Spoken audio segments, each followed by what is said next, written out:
Assalamualaikum warahmatullahi wabarakatuh.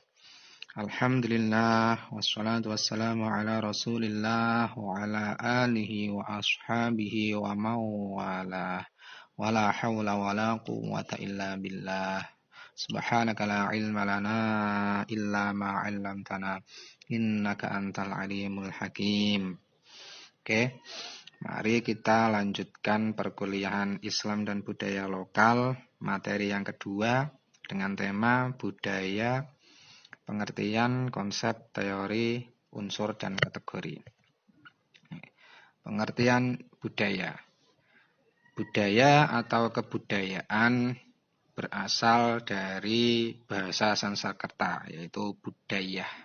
Bentuk jamak dari budi, yang berarti budi atau akal. Dalam bahasa Inggris, kita mengenal dengan istilah culture. Berasal dari bahasa Latin coller, yang berarti mengolah atau mengerjakan. Atau bisa diartikan mengolah tanah atau bertani.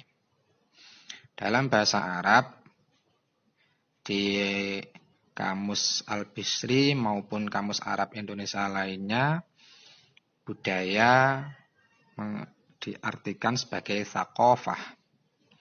Dalam Al-Mu'jam Al-Wasit, thaqafah didefinisikan sebagai al-ulum, wal-ma'arif, wal-funun, allati yutlabu al-hadku fiha. Yang artinya, budaya itu atau thaqafah, yaitu ilmu, pengetahuan, dan seni yang membutuhkan kecerdasan di dalamnya.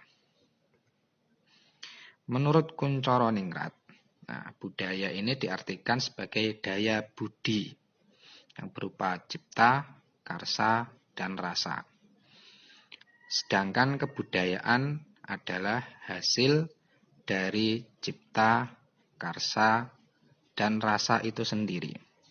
Kita ambil contoh, misalkan budaya sambatan di daerah-daerah perkampungan itu kan ketika ada tetangga yang mendirikan atau membangun atau merenovasi sebuah rumah, maka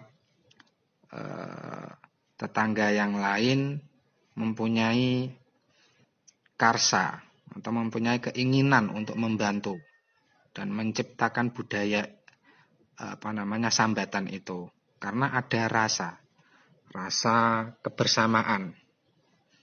Nah, itu salah satu contoh kebudayaan yang ada di perkampungan, di desa-desa. Nah, menurut Sela Sumarjan dan Sulaiman Sumardi, kebudayaan adalah sarana hasil karya, rasa, dan cipta masyarakat.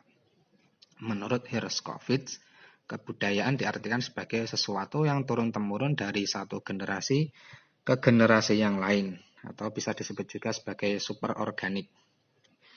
Menurut Peter Hawkins, budaya adalah suatu kompleks yang meliputi pengetahuan, keyakinan, seni, moral, adat istiadat, serta kemampuan kebiasaan lain yang dimiliki manusia sebagai masyarakat. Nah, di sini saya hanya menyampaikan pengertian budaya menurut beberapa ahli, hanya sebagian. Bahkan menurut Kuncoro Ningrat ini, definisi mengenai kebudayaan itu sampai 160 pengertian. Karena budaya memang hasil pemikiran dari orang. Jadi wajar saja kalau definisi budaya sampai banyak sekali, karena tergantung interpretasi masing-masing. Karena memang hasil dari pemikiran manusia. Berbeda dengan normativitas Islam ya. Itu kan wahyu berdasarkan tekstual final dari Tuhan, tidak bisa diganggu-gugat. Kalau budaya ini kan dari hasil pemikiran manusia, makanya menerima beberapa pendapat orang banyak ya, menampung beberapa pendapat orang banyak. Nah, untuk selanjutnya mari kita bahas mengenai konsep budaya.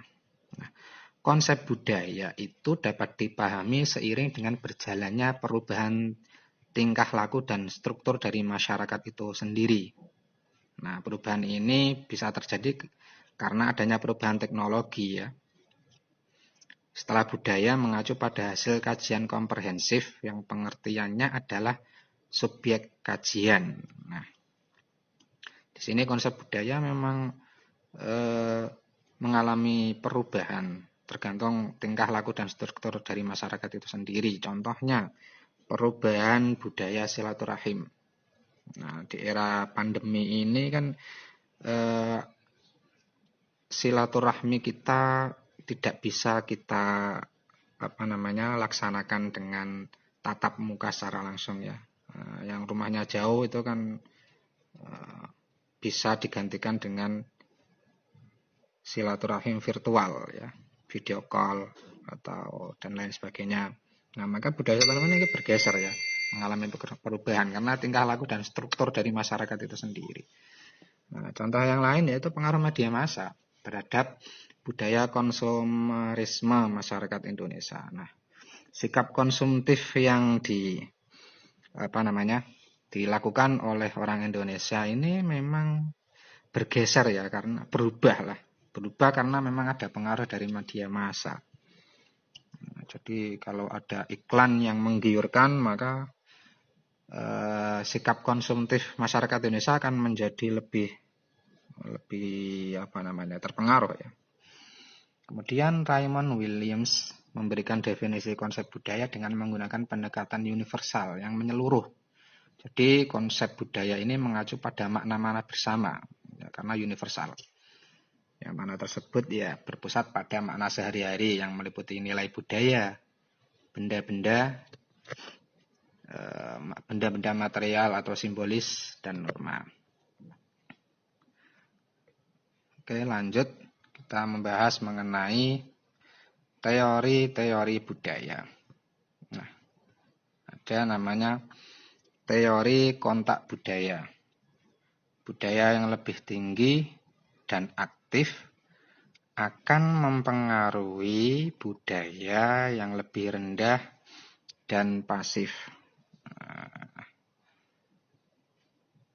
Dalam era globalisasi ini informasi menjadi kekuatan yang sangat dahsyat yang mempengaruhi pola pikir manusia. Kalau budaya barat itu diidentikan dengan modernitas.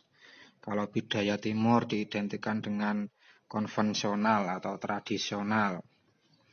Nah, orang bisa mengadopsi ilmu pengetahuan dan teknologi barat sebagai bagian dari kebudayaan.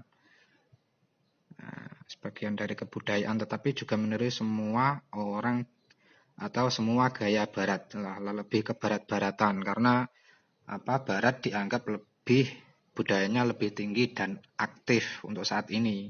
Nah, ini namanya teori kontak budaya. Yang kedua, teori sinkronisasi budaya. Jadi lalu lintas produk budaya masih berjalan satu arah dan pada dasarnya mempunyai mode yang sinkronik. Nah, ini contohnya seperti negara Amerika yang menawarkan suatu model yang diikuti oleh negara-negara yang lain. Nah, yang membuat seluruh proses budaya lokal menjadi kacau atau bahkan menghadapi kepunahan ya, kehancuran ya. Nah, itu teori sinkronisasi budaya. Nah, yang selanjutnya yaitu teori difusi ya. Jadi teori difusi itu unsur budaya yang satu bercampur dengan unsur budaya yang lainnya sehingga menjadi kompleks, di mana unsur komponennya menjadi tidak dekat lagi dengan unsur budaya aslinya. Nah, ini contohnya difusi di bidang cara pengolahan lahan pertanian ya. Hal ini terjadi misalnya di daerah Lampung itu kebiasaan orang Lampung itu kalau mengolah lahan itu secara tertutup. Artinya menyisakan bagian hutan di lahan pertanian. Nah, sekarang mereka dalam mengolah lahan secara terbuka, membabat habis sisa-sisa hutan yang tadinya sebagai cadangan kayu dan sebagainya. Karena adanya transmigrasi dari Jawa ya. Jawa juga gitu. Ketika dulunya itu kalau nyangkul itu dalam-dalam, secara dalam. Kini orang Jawa kalau di sana hanya mencangkulnya itu hanya ngoret.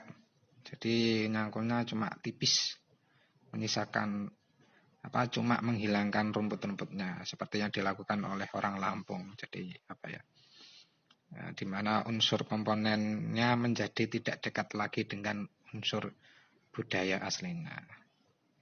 Dan yang selanjutnya, budaya adalah campuran unsur, suatu hasil integrasi budaya yang hanya bisa dipahami melalui budaya induknya. Nah, ini ya sama ya. Ada campuran unsur.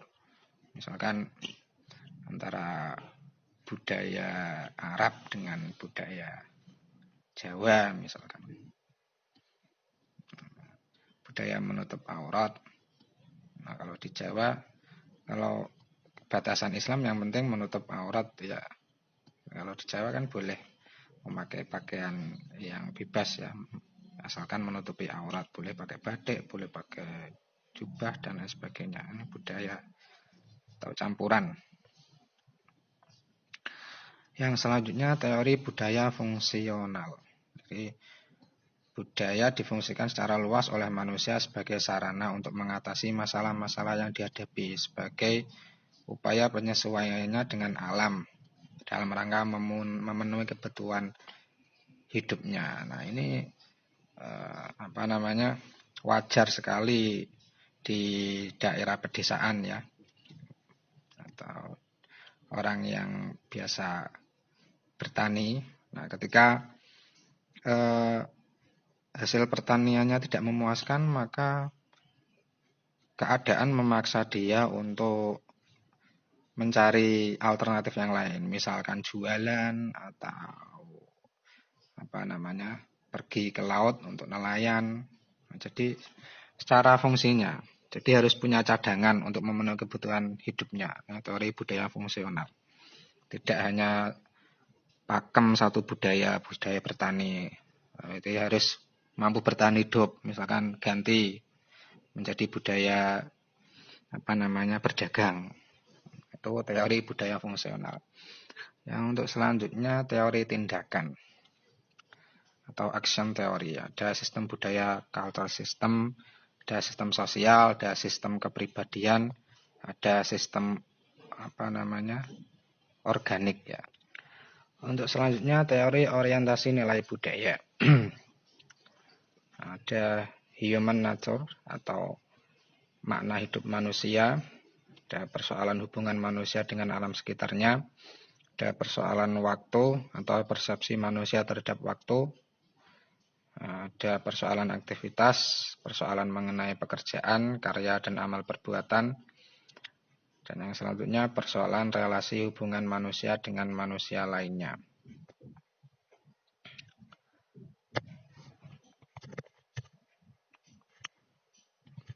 Untuk selanjutnya kategori budaya. Nah, kategori budaya ini ada jenis yang pertama adalah apa yang disebut oleh Triandis sebagai budaya subjektif atau apa yang disebut Hofstede sebagai perangkat lunak pikiran manusia. Jadi kategori budaya ini meliputi keyakinan, nilai-nilai dan interaksi yang terinternalisasi pola. Nah, ada yang berupa keyakinan, ada yang berupa nilai-nilai. Dan yang kedua, terdiri atas buatan atau lingkungan buatan manusia. Dan bisa termasuk semua yang dibuat orang-orang. Jadi kategori budaya ada yang masuk kategori institusi dan seni. Dan demikian, semoga kalian lebih bisa memahami apa itu budaya, karena di sini saya mengambil dari ranah ontologisnya ya. Ontologis itu kan meneliti mengenai hakikat kebenaran atau yang dibahas mengenai apanya atau objeknya. Apa itu budaya, apa itu konsep budaya, apa itu yang membahas mengenai objek atau apa. Jadi kalau Dalam bahasa Arab itu apa itu kan mahiyah. Nah, jadi hakikat kebenaran itu mahiyahnya. Yang kita bahas mengenai apa atau objeknya. Nah, semoga dapat dipahami dan semoga bermanfaat. Assalamualaikum warahmatullahi wabarakatuh.